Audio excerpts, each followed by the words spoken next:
नमस्कार, मैं रामचंद्र शर्मा आप सबके बीच फिर से एक महत्वपूर्ण वीडियो शिक्षा के विषय पर लेकर के आपके सामने प्रस्तुत हूँ। सबसे पहले तो क्षमा चाहूँगा, अभी बीच में वीडियो नहीं बना पाया, काफ़ी लेट हो गई, कुछ आवश्यक व्यक्तिगत कार्य आ गए थे, लेकिन अब फिर से आपके सामने प्रस्तुत हूँ एक बहुत महत्वपूर्ण विषय को लेकर के। वो विषय है परीक्षा। बच्चे साल भर पढ़ते हैं, खेलते हैं, कूदते हैं, तैयारी करते हैं, नोट्स बनाते हैं, जो भी करते हैं इसी परीक्षा के लिए। यही कारण है कि परीक्षा मतलब पर इच्छा, दूसरे की इच्छा के अनुसार परीक्षा देना। तो डर भी लगता है, हमें भी डर लगता था, लेकिन मैं आपसे कहना चाहता हूँ कि परीक्षा से डरे नहीं, बल्कि तैयारी करें, शानदार करें, विधिवत प्लानिंग के साथ करें। मैं कुछ एक पॉइंट्स आपको बताना चाहूँगा कि तैयारी कैसे करें। उसके पहले एक बात कहना चाहता हूँ कि आपकी यदि 8वीं की, 10वीं की, 12वीं की परीक्षा है तो वो जीवन की अंतिम परीक्षा नहीं है। अक्सर ये होता है कि पेरेंट्स के दबाव में, टीचर्स के दबाव में, कैरियर बनाने के दबाव में हम पढ़ते हैं, तनावग्रस्त हो जाते हैं और पढ़ा हुआ पूरा भूल जाते हैं, या हमारा पेपर बिगड़ जाता है।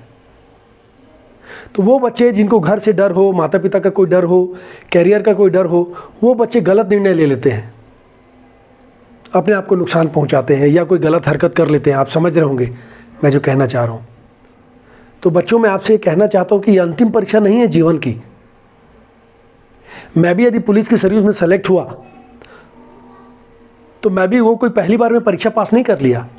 मैंने भी तैयारी की, मैंने भी कुछ गलतियाँ की थी, 1-2 परीक्षाओं में मैं फेल हुआ, लेकिन मैं लगातार लगा रहा। फाइनली मैं पुलिस सब इंस्पेक्टर के रूप में चयनित हुआ। फिर पुलिस इंस्पेक्टर के बाद मैंने नौकरी छोड़ी और आज मैं सबको शिक्षा के क्षेत्र में अपनी बातें, अपना अनुभव शेयर कर रहा हूँ। तो महत्वपूर्ण बात तो यह है कि परीक्षा जीवन की अंतिम परीक्षा नहीं है। तो आप किसी प्रकार का तनाव लेकर के परीक्षा ना दें, लेकिन चूँकि आपको साल दर साल क्लास बढ़ना है, अलग अलग सब्जेक्ट को पढ़ना है, तो थोड़ा सा ध्यान रखना, थोड़ा सा उसमें गंभीर होना ज़रूरी है, क्योंकि यही ज्ञान, यही परीक्षा आपको जीवन में कैरियर बनाने के लिए प्रेरित करेगी। अब परीक्षा की तैयारी कैसे करें? तो मेरा ये मानना है कि साल भर पढ़ना चाहिए। यदि आप साल भर पढ़ते हैं, आप PP1, PP2 और उसके बाद हाफ ईयरली परीक्षा अच्छे से देते हैं, तो आपकी फाइनल परीक्षा अपने आप अच्छे से जाएगी। लेकिन किसी कारण से, खेल कूद के कारण से, तबीयत खराब होने के कारण से यदि आप नहीं पढ़ पाए हैं, तो अभी भी आपके पास समय है 1 माह का। योजनाबद्ध तरीके से करें, प्लानिंग बनाएं। कौन सा सब्जेक्ट आपको अच्छा लगता है उसको कम पढ़ें, जो सब्जेक्ट में कठिनाई आती है उसको ज़्यादा पढ़ें। क्लास में आपके जो डाउट्स हैं उसको क्लियर करें। आपकी क्लास में जो रिवीजन टेस्ट हो रहा है, लगभग सभी स्कूलों में होता है, हमारी संस्कार पब्लिक स्कूल में भी होता है, तो रिवीजन टेस्ट को गंभीरता से दें। तो पूरे कोर्स का रिवीजन होता है, अपने आप आपकी तैयारी हो जाएगी। टाइम टेबल बना करके कार्य करें।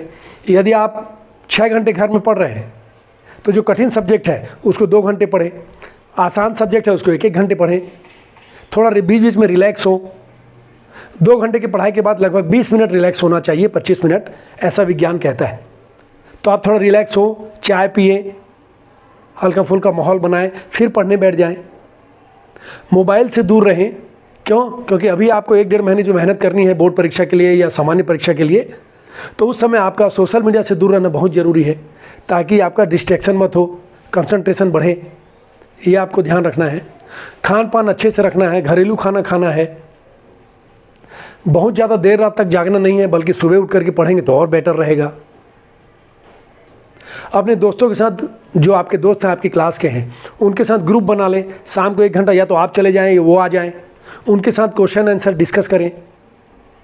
बिना प्लानिंग के कोई भी व्यक्ति सफल नहीं हो सकता है, तो प्लान करके काम करें। सबसे लास्ट में कौन सा पेपर है उसको पहले क्लियर करें। सबसे पहले जो पेपर है उसकी तैयारी आराम से करें, लास्ट में करें। योजनाबद्ध तरीके से करें। नींद पूरी लें, 7 घंटा सोना जरूरी है। उसको तनाव के रूप में न लें। जैसे मेरा मैथ्स कमज़ोर था, लेकिन मेरे बाकी सब्जेक्ट बहुत अच्छे थे, तो मैं मैथ्स में ज़्यादा समय देता था, लेकिन तनाव नहीं पालता था कि मैथ्स में मेरा डिस्टिंक्शन आना चाहिए। क्यों? क्योंकि मैंने मैथ्स लेकर के आगे पढ़ाई नहीं की, फिर मैंने बायो साइंस के साथ पढ़ाई की।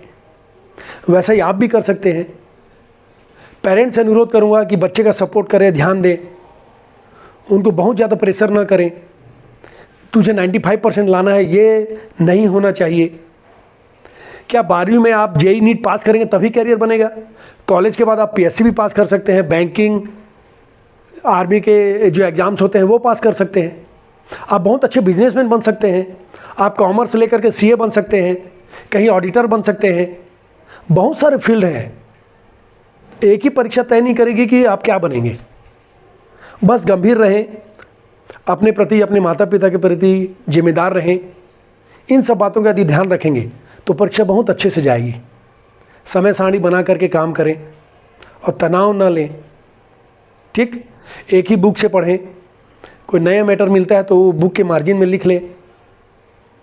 पहली बार पढ़ें तो आराम से पढ़ें, अच्छे से याद करें, ताकि सेकंड टाइम में रिवीजन जल्दी हो। ये सब बातें यदि आप ध्यान रखेंगे तो परीक्षा बड़ी आसानी से जाएगी। प्रश्न पत्र हल करें, मॉक टेस्ट डील करें, घर पे हल करें, स्कूल में हल करें, तो आपका टाइम बचेगा। टाइम मैनेज करके चलें। ये सब बातों का ध्यान रखें, परीक्षा में कोई दिक्कत नहीं होगी। आप अच्छे से पास होंगे, सफल होंगे। जीवन बहुत लंबा है, तनाव न लें, कोई गलत व्यवहार, गलत हरकत, गलत निर्णय न लें। आपका जीवन महत्वपूर्ण है, आपके माता पिता महत्वपूर्ण हैं, वो आपसे बहुत प्यार करते हैं, हम भी आपसे बहुत प्यार करते हैं। तो मैं चाहूँगा कि आप धीर गंभीर होकर के परीक्षा की तैयारी करें, बिना किसी तनाव के, बेस्ट तरीके से करें और जीवन में ऊंचा, लंबा, बेहतर कैरियर बनाएं। हम सब आपके साथ हैं, ये हमेशा याद रखें। आपके पेरेंट्स आपके साथ हैं।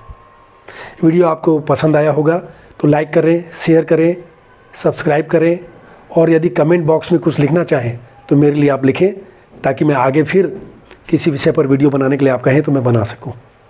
उम्मीद है आप सभी सफल होंगे। धन्यवाद।